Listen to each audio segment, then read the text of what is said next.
বর্তমান বিজেপি সরকারের আমলে রাজ্য শিক্ষার সামগ্রিক ব্যবস্থা ভেঙে পড়েছে। স্কুল কলেজে এখন পড়াশোনার বদলে কীর্তন সংস্কৃতি আমদানি করার চেষ্টা চলছে। বুধবার আগরতলা রাজপথে বিক্ষোভ মিছিলে সামিল হয়ে বিজেপি সরকারের তীব্র সমালোচনা করে এই কথা বললেন এসএফআই এর রাজ্য সম্পাদক সন্দীপন দেব।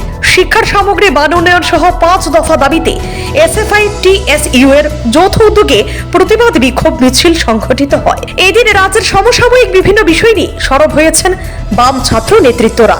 মূলত শিক্ষা ব্যবস্থার মনোন্নয়ন সহ শূন্য পদ পূরণের দাবি জানানো হয় এই দিনের বিক্ষোভ মিছিল থেকে। সন্দীপন আরো বলেন, সরকার একে একে ছাত্র বিরোধী বিভিন্ন সিদ্ধান্ত নিচ্ছে।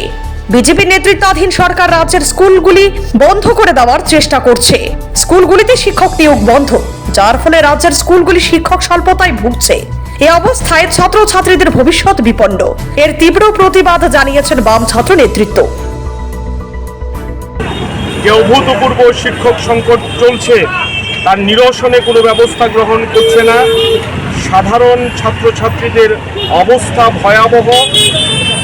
শিক্ষা ক্ষেত্রটা সামগ্রিকভাবে ধ্বংসের দিকে যাচ্ছে। এই রাজ্যের শিক্ষা প্রতিষ্ঠানে স্কুলের মধ্যে এখন পড়াশোনার বদলে কীর্তন সংস্কৃতিকে আমদানি করার চেষ্টা চলছে।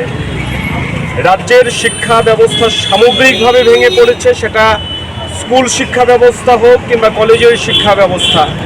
এই সমস্ত কিছুর বিরুদ্ধে এসএফআই টিএসইউ ধারাবাহিকভাবে লড়াই সংগঠিত করছে। আজকে আমরা আগরতলা শহরের রাজপথে ফের একবার নামছি এবং আমরা দাবি করছি, রাজ্যে যেভাবে ছাত্রবিরোধী সিদ্ধান্ত নেওয়া হচ্ছে, স্কুল বন্ধ করা থেকে শুরু করে স্কুল ব্যবস্থাকে ভেঙে দেওয়ার মধ্য দিয়ে সমস্ত কিছুর বিরুদ্ধে সমস্ত জনগণকে এগিয়ে আসার আহ্বান জানিয়ে ব্যুরো রিপোর্ট, সিএনএ টিভি।